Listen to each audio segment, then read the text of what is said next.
Boa tarde, meu povo querido. Tudo bem com vocês aí? Espero o nosso convidado chegar. Espero que estejam todos bem. Como é que está o clima aí para vocês? Aqui em Taubaté, Texas, já começou a fazer frio. Olha que beleza. Eu estou aqui com esse aspecto deplorável de quem não sabe o que é um pente há mais de 40 dias. Se bem que pente eu nunca soube, né? Nunca penteei o cabelo, mas não sabe uma tesoura. Naomi, minha amiga querida, a Naomi que corta o meu cabelo, olha a situação que o seu amigo está. Vamos ver se o nosso querido Dr. Calil já está aqui. Já estamos conosco aqui. Ele que é meu médico também, meu médico que cuida do meu dia a dia, é o meu querido Vitor. E aqui, aê, meu garoto! Oi, padre. Como é que você está, Bruce? Eu estou bem. Vamos Saí da contar a baixa. história do Bruce primeiro? O senhor conta ou eu conto? O senhor É conta, né, você, padre? claro. O mestre das narrativas é você. Sou apenas um aprendiz. Não, Bruce é de Bruce Wayne, porque eu sou assim, apaixonado pelo Batman, meu super-herói. Tenho 60 anos, acho que eu nasci apaixonado pelo Batman. Então eu tenho várias fantasias, livros, tudo do Batman. Inclusive, você tinha me prometido que viria para essa live fantasiado de Batman. Não, padre, no máximo que eu trouxe uma máscara de Batman, pode? Pode, claro. Que horas que você vai usar? Não, se o senhor quiser, eu ponho e tiro, né? Eu tenho também várias fantasias de Eu Batman. queria ter uma máscara dessa para eu poder também te acompanhar. De repente, eu ser um outro super-herói. Não, essa máscara aí é maravilhosa. Já está até personificado. Você O gostou? problema é que você não usou na hora que tinha que usar, né, seu rapaz? Quando, padre? Quando você pegou o tal do Covid. É verdade.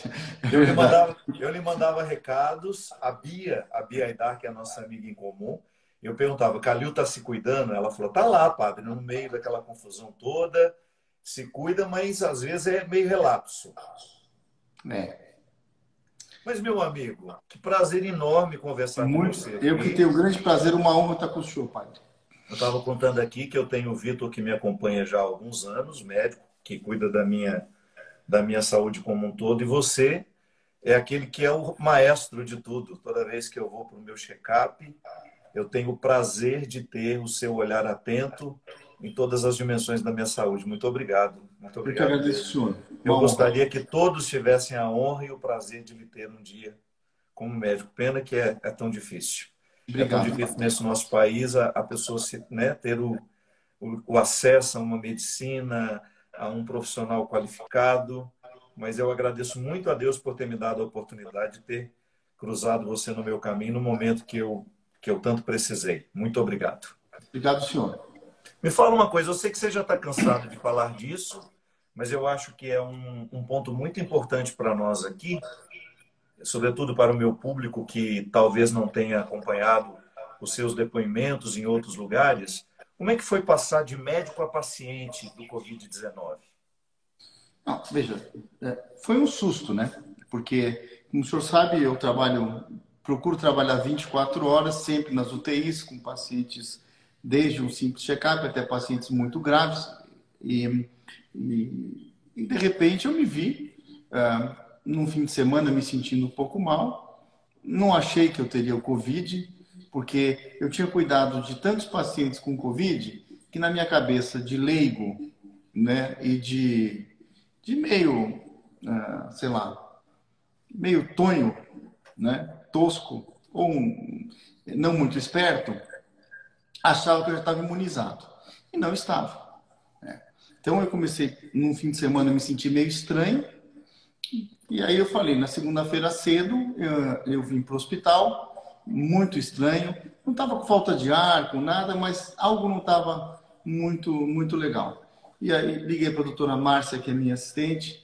Falei, Márcia, acho que não estou muito legal, não. Rapidamente me colocou numa tomografia, onde quase 50% do meu pulmão já estava acometido. E como eu sou meio rebelde, ela falou, doutor Calil, tem um pouquinho aqui de uma pneumonia, então o senhor vai ficar até amanhã. Vamos interná-lo.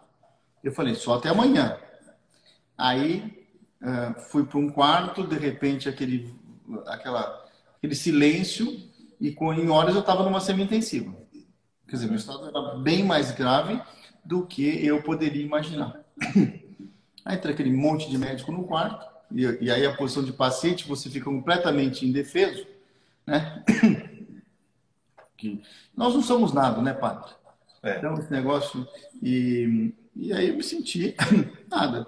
Eu fiquei calmo, meu quadro era muito mais grave do que parecia, e comecei um tratamento intensivo e não me senti bem. Os primeiros 4 dias foram horríveis, falta de ar, dor no corpo, olha, uma sensação horrível. Mas para também não causar pânico, 95% das pessoas que têm esse vírus não vão para o hospital, não precisam de hospital. 80% não vai ter nada, nem sentir nada. 15% vai ficar em casa com tosse, febre, vai tratar em casa. Os mais graves são 5%, esses precisam de hospitalização, né? E eu caí, evidentemente, num quadro mais grave. Essa estatística.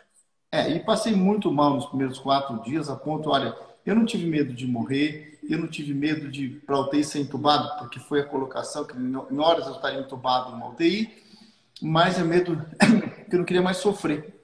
A ponto que eu fui cuidado além da doutora Márcia, pelo doutor Carlos Carvalho, que é um pneumologista, e pelo Davi Wipp. 3 da manhã, no segundo dia, eu liguei para todos eles e falei, olha, eu quero parar o tratamento, eu quero morrer, porque é um sofrimento louco, né? Eu queria parar de sofrer. Então, foi ruim, muito ruim, né? Uma lição de vida. Eu tenho 60 anos e tinha ficado 2 dias no hospital por causa de uma cálculo renal em 2010. Depois, só em 2000 há 2 anos atrás, eu botei 3 stents nas minhas artérias, mas colocar stent, eu estava lá brincando no hospital, porque é que nem tomar água com açúcar, né, hoje. O médico entra na sua artéria em 1 segundo, você nem vê, põe stent, 2 dias você vai embora. Então, doença mesmo grave foi esse quadro, quando eu percebi que a coisa não estava boa. E os médicos não estavam contentes com a minha evolução, né? Então, você percebe. E aí você entra num estado de transe. Interessante. Eu não tive medo de morrer, eu fiquei quieto. Apenas, sabe quando a gente era pequeno, ou pequeno eu sou ainda, né? Porque eu sou baixinho, mas quando a gente era mais novo, tinha uma brincadeira que era estátua, sabe? Estátua, fica parado. Eu fiquei estátua. Fiquei ali quieto. Eu fiquei 10, 11 dias no hospital, não fiquei aflito em nenhum momento.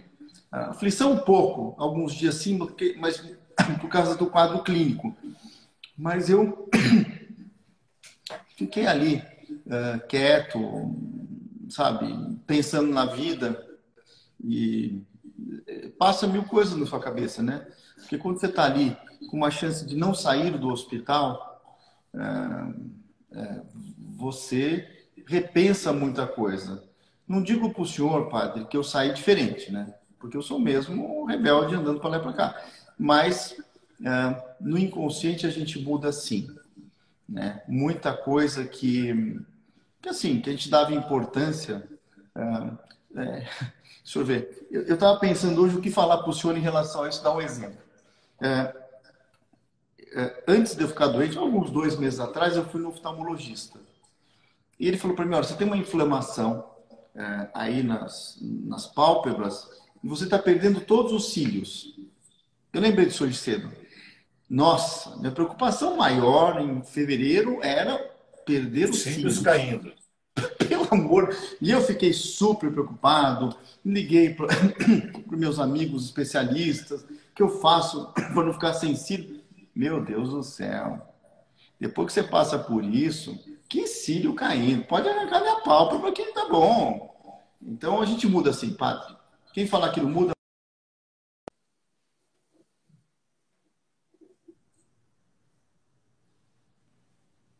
Eu acho que toda oportunidade que nos coloca diante da possibilidade do morrer, muito embora todos nós saibamos que este é o destino final, que embora eu esteja saudável aqui hoje, ninguém me dá a garantia de que amanhã eu amanheça vivo, a morte deveria estar sempre na nossa perspectiva. Claro, não de maneira doentia, mas como um ponto de vista que nos ajudasse a viver o momento presente. Mas eu também passei uma vez por isso, Calil. Uma vez eu tive, você sabe disso, conhece meu histórico de saúde, eu tive um histórico muito grave de hepatite. E a médica olhou nos meus olhos e, sem nenhum receio, me disse na época: olha, nós vamos experimentar esse medicamento com você, e se num prazo de 8, 10 dias nós não tivermos uma reação do seu fígado, você é um candidato a um transplante, e se isso não for possível, não tenho como mentir para você de que é um caso que pode lhe ceifar a vida. Toda vez que nós temos a oportunidade de estar diante da morte com uma possibilidade mais real do que estamos aqui hoje, alguma coisa acontece dentro de nós, né? Acho que é como cruzar a Ipiranga e a Avenida São João na música do Caetano, né? Alguma coisa acontece dentro do meu coração, que só quando cruza a Ipiranga e a Avenida São João. É claro que Caetano está se referindo a um sentimento em relação à vida, o que São Paulo provocava nele. Mas todos nós, de alguma forma, também atravessamos as nossas esquinas, os cruzamentos que nos colocam numa inevitável necessidade de pensar na vida que nós vivemos. É bom, meu amigo, porque eu já lhe acho tão humano como médico. Eu acredito que o exercício da medicina ele requer um nível muito aprimorado de humanidade. Eu passei por muitos médicos que se desencantaram das pessoas e acabam interpretando muito os seus pacientes como estatísticas, como números. Ainda hoje eu fiquei pensando, né? Quantas pessoas morrendo hoje no Brasil e a gente só tem um número delas. Mas para as pessoas que estão perdendo, não são números, são pais, são amigos, são namorados, são esposos, são filhos. E quando a gente não pensa um número como uma estatística, nós estamos exercendo o nosso poder de humanidade, que é aquilo que mais nos identifica como espécie. E eu admiro muito a capacidade que você tem de ser humano na sua lida com a doença, com os pacientes. E fico feliz, não por você ter adoecido, pelo contrário, fiquei muito preocupado e fiquei muito apreensivo em saber que você estava, porque conheço também os seus problemas de saúde, sei que o vírus representaria um problema para você, mas também fico muito feliz em saber que você passou por ele, já está imune, né? Já Sem teve dúvida. já passou pelo processo e hoje com certeza está podendo exercer a sua medicina até com um pouco mais de liberdade, né? Sem tanto receio como antes. Sem dúvida. Sem dúvida. Foi uma experiência que, pronto, é importante. E estou aqui vendo meus pacientes, estou aqui no consultório, principalmente também estou no Hospital das Clínicas, no Instituto Coração, onde o senhor sabe que nós lá travamos uma batalha dia a dia, né, com essa pandemia, o Hospital das Clínicas, o Instituto Coração, né, e sempre fortalecendo o SUS, que, como falam, é um sistema brilhante e que está salvando milhares e milhares de vidas a cada minuto, né? Ô, Calil, eu gostaria que você falasse um pouquinho, porque eu sei que você se tornou muito conhecido por causa do programa Bem-Estar. Você é um médico de muitas pessoas famosas, você é um médico de muitos políticos importantes, já passaram pelas suas mãos pessoas de grande repercussão na cultura brasileira, na política, no mundo. Você cuidou de todo mundo, mas pouca gente sabe desse trabalho lindo que você tem no SUS, junto às pessoas mais pobres e mais simples. Eu gostaria muito que você falasse desse Bom, trabalho. Eu sei que a Bia Aidar também acompanha, está presente com Bia, você lá. eu nasci no SUS, né? Então, eu fiz minha faculdade, era o ZEC na época, era o NISA, uma faculdade pequena. Eu fiz minha residência de clínica médica no Hospital das Clínicas da Faculdade de Medicina da USP. Depois eu fiz minha residência de cardiologia no INCOR. E em 1990, 89, eu terminei minha residência médica de cardiologia e eu fui nos Estados Unidos fazer meu doutorado em Baltimore, na Johns Hopkins, né? Onde fiquei lá até quase final do ano de 1991 e voltei para o INCOR. Então, como vocês sabem, o Instituto do Coração pertence ao Hospital das Clínicas da Faculdade de Medicina. Então, são vários institutos e nós cuidamos, na sua esmagadora maioria, de pacientes do SUS. Eu voltei lá e estou até hoje. Então, a minha vida, na verdade, é no Instituto do Coração, no Hospital das Clínicas, onde nós lutamos justamente para cuidar das pessoas carentes. Então, eu tô no INCOR, padre, desde 1900, contando a residência em 86, sei lá, 35 anos, eu estou lá no Instituto do Coração e no Hospital das Clínicas. É um trabalho belíssimo, belíssimo, porque é uma medicina de alta tecnologia e muito humana. Eu costumo passar pelos corredores do Instituto do Coração e estendo ao Hospital das Clínicas isso, aqueles funcionários, os médicos, o carinho que eles têm pelos pacientes é impressionante, né? Todos os profissionais da saúde, todos os profissionais da saúde, né? Eu, como minha vida é no Hospital das Clínicas, claro, eu tenho minha clínica no Hospital Sírio-Libanês, minha clínica privada, mas como minha vida é lá, e eu digo para o senhor, nós temos aí as homenagens aos profissionais da saúde, os prédios, né, pintados de verde em alguns momentos nessa pandemia, mas acho que o Hospital das Clínicas, com seus institutos, devia mudar de cor, pintar de verde todo o complexo, porque é uma medicina de alta tecnologia, de carinho humana, e incluo o INCOR nisso, aonde eu presido a instituição hoje, né? Então, é um trabalho de toda manhã.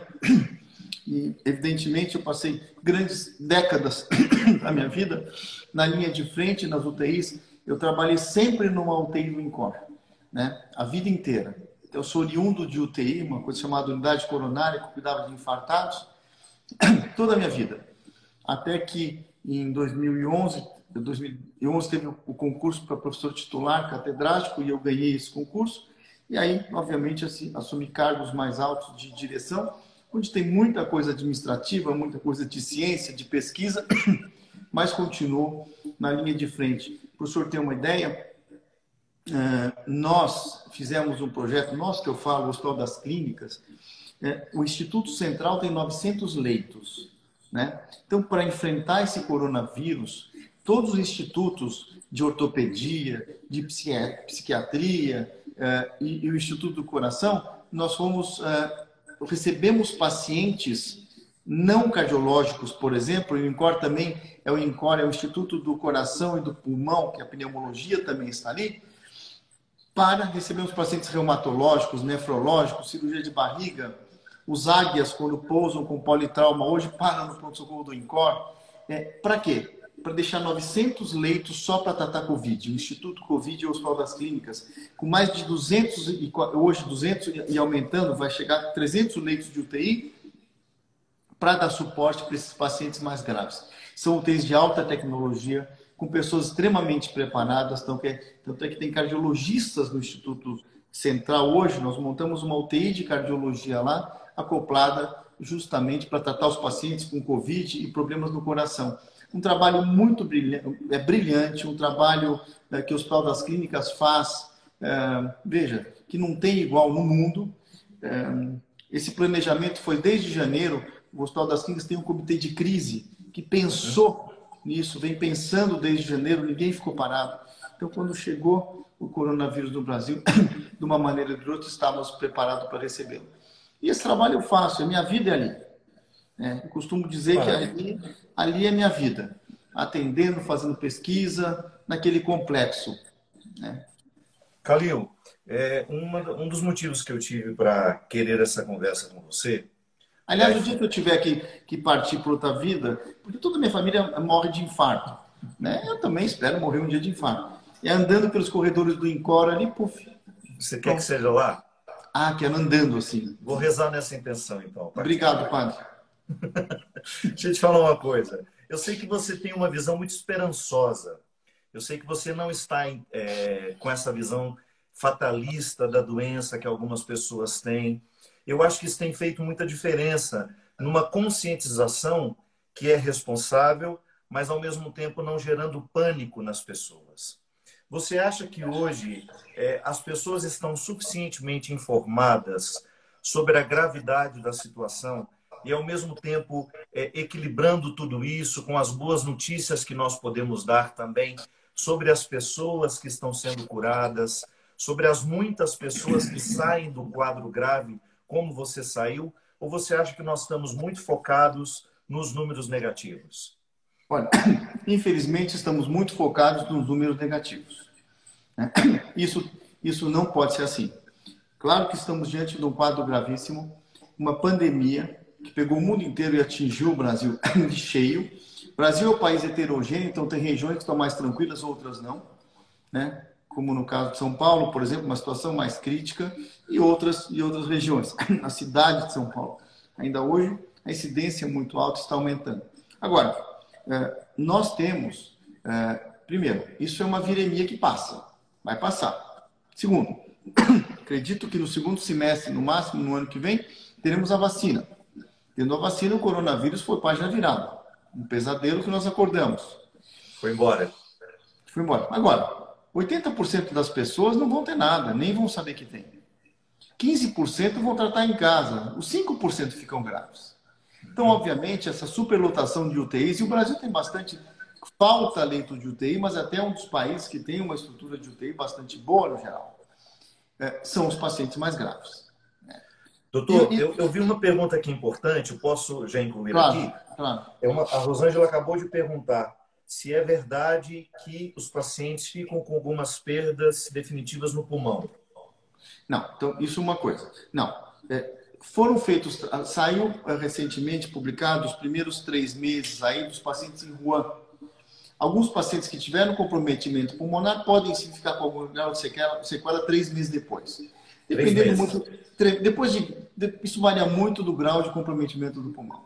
Então, é necessário os pacientes que tiveram quadro mais grave repetir uma tomografia com orientação do médico 3 meses depois, uma prova de função pulmonar, mas é uma minoria dos casos. A grande maioria dos casos resolvem, né? O importante, primeiro, a letalidade, quando o senhor fala em 7% no Brasil, hoje tem mais de 100 mil pessoas, morreram 7 mil, mas não tem 100 mil pessoas. O Brasil é um país subnotificado. Não foi feito a testagem máxima. Não poderia, né? Porque não toca. Se tiver que chutar, tem mais de 500 mil pessoas hoje no Brasil, com 7 mil mortes. Ainda bem que atualmente estão divulgando os dados dos curados, né? Então tem muita gente, a maioria cura. Olha, se tem 100 mil pessoas, vamos supor hoje, com 7 mil mortes, e os outros 93 mil foram curados também. Então isso é um dado positivo, né? Então é importante falar isso. E outra coisa, apesar de não ter o antiviral, porque o tratamento definitivo é um remédio antiviral. Recentemente publicado um antiviral nos Estados Unidos, que talvez reduza o tempo de UTI, mas ainda não é 100% para matar o vírus. Provavelmente nem tenha um antiviral, mas vindo a vacina o problema está resolvido. Mas o mais importante é que nós temos condição de tratar. Nós sabemos como tratar a doença coronavírus. Ele agride o organismo com inflamação, com agressão ao pulmão, com trombose. Nós sabemos, caso a caso, como cuidar. Então, não é que não sabemos tratar. Sabemos tratar as consequências e manter, graças a Deus, a pessoa, na grande maioria das vidas, os pacientes vivos e aumentando a sobrevida dos doentes. Doutor, uma pergunta que também é muito frequente. Quem se contaminou, já é certo que está imune ou não? Isso no começo. Bom, se você se vacinar, você está curado e pronto, imunizado. As pessoas, conversando com vários infectologistas, você pegou o vírus e imunizado com a dosagem do IgG no sangue, com a sorologia, você está imunizado e acabou.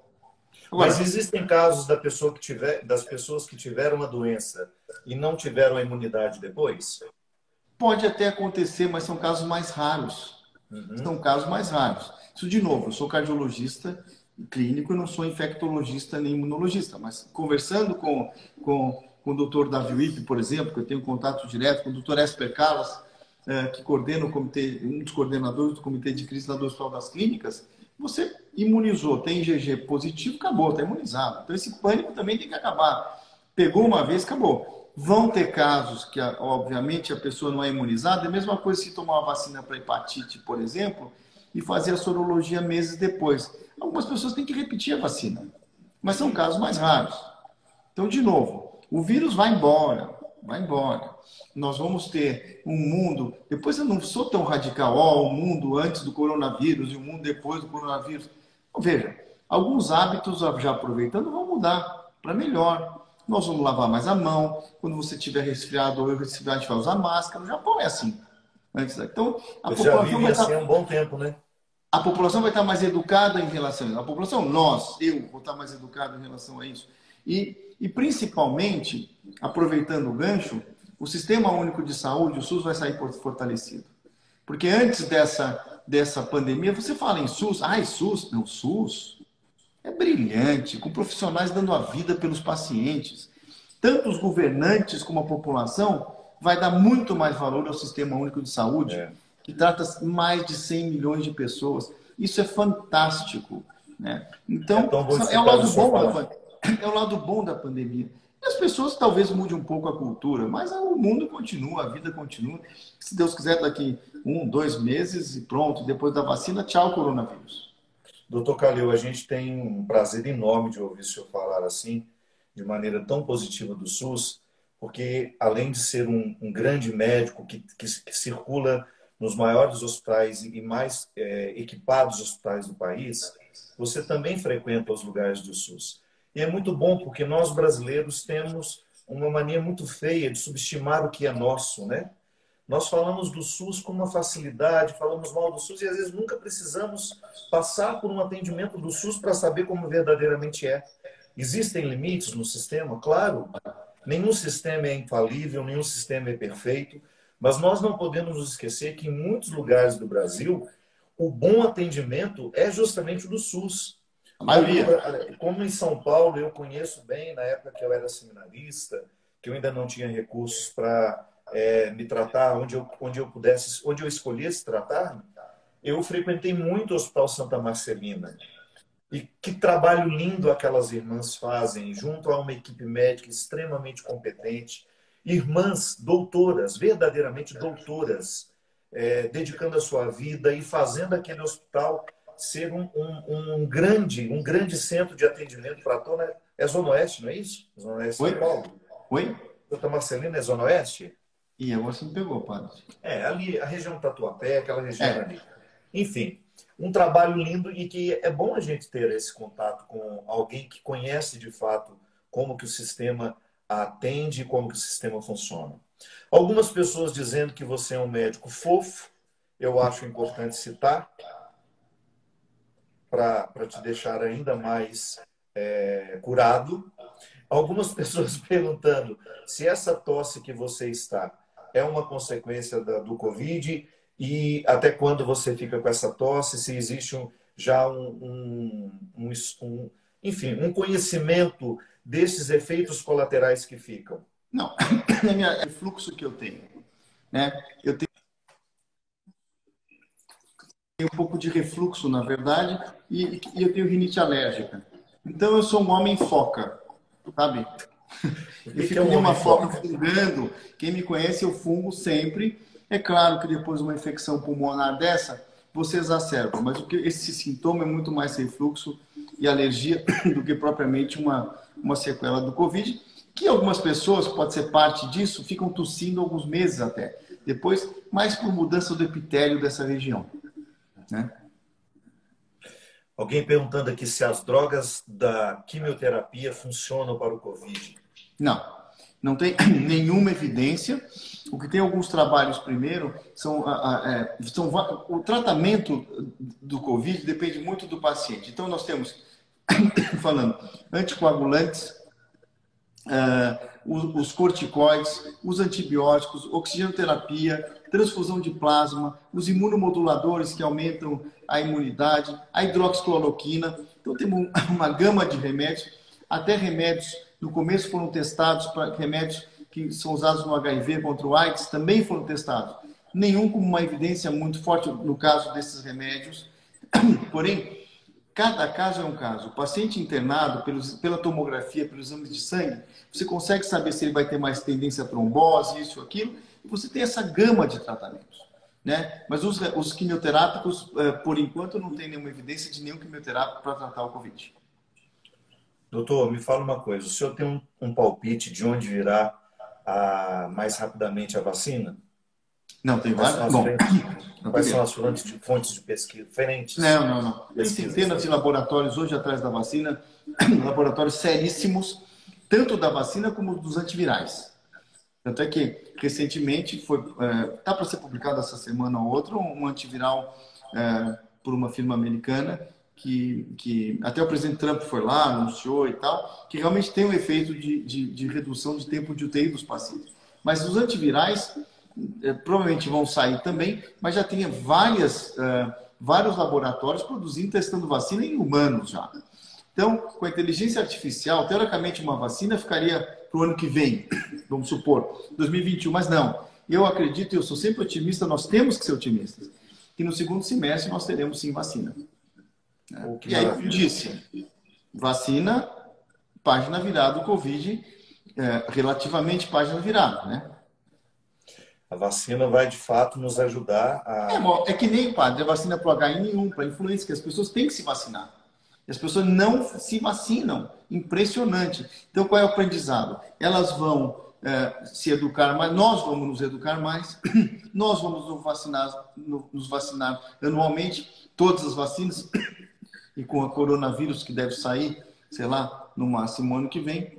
Então, veja... Na verdade, nós estamos muito preocupados com o Covid e estamos nos esquecendo que existe um outro quadro que também é muito grave, que é a H1N1, que mata também, e que já existe uma vacina, e que às vezes a gente não procura, né?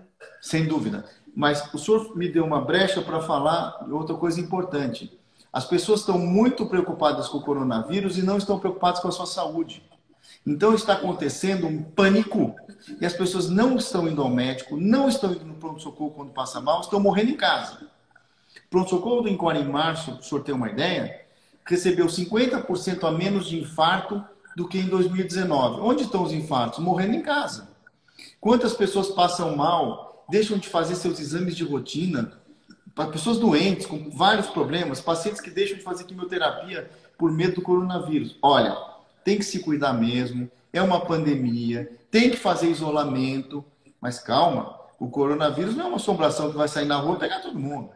Calma lá. Tem que ir para o hospital sim quando necessário, tem que fazer exame sim quando necessário, tem que consultar seu médico. As pessoas estão tendo dor no peito. No Encore, estou te dando exemplo. Grande porcentagem de infartados que apareceram em abril. Por que o senhor não veio antes? Já infartado, com o coração metade perdido?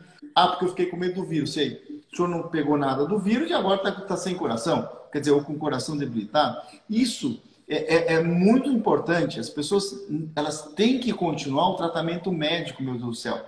Na minha área, os hipertensos, os que fizeram procedimento do coração, largaram o acompanhamento. E principalmente os que passam mal em casa. Isso é uma desinformação, né? Então, eu fiquei sabendo também que tem muita gente que parou o tratamento de câncer, né? Inclusive, quimioterapia. Suspende a quimioterapia por medo do vírus. O vírus vai embora já por junho, ou sei lá quando, e se o seu tumor voltou, acabou a sua vida. Quando, de novo, 95% das pessoas, incluindo os sintomáticos e os que não vão ter nada, não vai acontecer nada. Mas, claro, tem que se cuidar, tem que fazer isolamento, tem que ligar para o médico quando sentir mal, tem que ir para o posto de saúde quando passar mal. Do coronavírus estamos falando, com sintomas. Agora, veja, não é para largar o tratamento da sua doença de base. Então, isso é importante, são coisas diferentes. Que eu chamo até do isolamento mais responsável, com cuidado. Que é Claro, o cuidado não pode nos levar a tomar decisões que não são inteligentes, né? Sem dúvida. Estou cuidando da minha saúde, mas estou deixando de ir fazer um tratamento que pode ceifar a minha vida de outra forma. A gente recebe ligações dos pacientes que estou com dor no peito em casa, o que eu faço? Venha no consultório. Mas e o vírus? Mas que vírus? Você vai infartar em casa, meu filho. Desculpe o meu filho, faz sentido, né? Elegante de falar, né? Não, mas não faz sentido mesmo, não. É uma situação que nós precisamos vencer. É por isso que eu acho tão importante, doutor, uma pessoa como você, que tem um esclarecimento científico, que não abre mão do cuidado que nós precisamos ter, mas também não faz o discurso do desespero. Que eu acho que neste momento nós precisamos, de fato, ter a informação, mas a gente precisa não perder a esperança. A gente precisa ter um olhar mais positivo sobre o que nós estamos vivendo, que isso não é definitivo, que isso já está passando, né? Eu sempre penso assim, toda vez que eu tendo a ficar desesperado com a situação, eu penso, já é um dia a menos. Nós Até o estamos senhor mais fica próximos da desesperado, solução. padre? Oi? Até o senhor fica desesperado? Ah, de vez em quando eu fico. É. Eu fico pelos outros, doutor, sabe? Eu tenho, assim, uma preocupação muito grande com as pessoas mais idosas. Eu tenho um carinho muito grande pelos idosos. E eu sei que muitos deles estão vivendo uma solidão terrível, uma imposição de solidão, que é para o bem, claro, a gente Sim, sabe, sim. mas que provoca um outro mal-estar, que é a tristeza, a angústia, a solidão.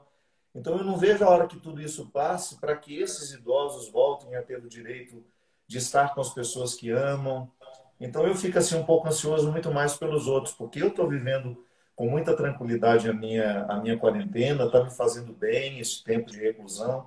Ele coincidiu com uma decisão que eu tomei o ano passado, de que eu teria um ano mais sabático, mais tranquilo, sem tantas viagens, sem a música na minha vida, né? Então, acabou que ele coincidiu com isso. Mas, por outro lado, a gente sempre pensa naqueles que não escolheram viver Sim. assim, né? Naqueles que estão com as imposições e, às vezes, passando por desesperos, por momentos delicados. Mas é isso, meu caro. Muito obrigado. Eu que agradeço o senhor, uma honra falar com o senhor sempre. A honra é toda minha. E, se Deus quiser, em breve nós estaremos juntos para continuar dando uma solução para o mundo, né? Cada um no seu lugar, cada um com sua ação. Eu sempre digo isso, Calil.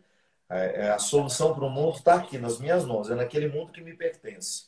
Você consertando o mundo através do seu trabalho como médico, eu consertando o meu trabalho com a minha vida de padre, com a minha oportunidade que eu tenho de interferir de forma positiva na vida das pessoas. E é isso que vai fazendo a diferença. O senhor Muito sabe, obrigado padre, mesmo. o mais importante de tudo são duas palavras que eu sempre digo nesse momento: é a união e a cura. Todos nós, independente de qualquer característica de profissão, de partidos políticos, de crença, eu acho que o lado bonito do que o senhor está vendo, do que a gente está vendo dentro dessa tragédia, é a união e a cura. Porque, de uma maneira ou de outra, todas as pessoas, sejam os governantes, sejam os médicos, seja qualquer um, nós estamos pensando sempre na união para curar as pessoas e diminuir o sofrimento. Então, isso que é importante, quer dizer, vão ficar algumas coisas boas dessa pandemia, né? Eu acho que as pessoas vão se unir mais, talvez, não sei. Eu acredito que tudo isso vai nos deixar uma nova forma de ser gente, né? Sem dúvida. E ainda que a gente não passe pelo processo do adoecimento, mas de alguma forma todos nós já fomos contaminados pelo vírus, se não fisicamente, mas pelo medo, pela ansiedade. Sem Então dúvida. eu espero que esse vírus deixe uma outra forma de imunidade, né? Uma Sem dúvida. imunidade que nos faça mais fortes, mais resilientes e mais conhecedores daquilo que importa, né, Calil?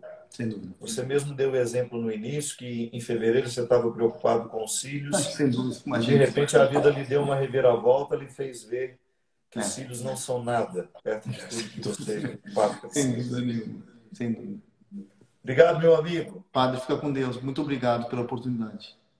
Você também. Que Deus te Obrigado. abençoe. E Obrigado. obrigado a vocês que nos acompanharam. Vou salvar a live com o Dr. Calil para você, se quiser rever, ou então recomendar a alguém que não assistiu. Obrigado pelo carinho, por ter nos acompanhado e até breve. Obrigado.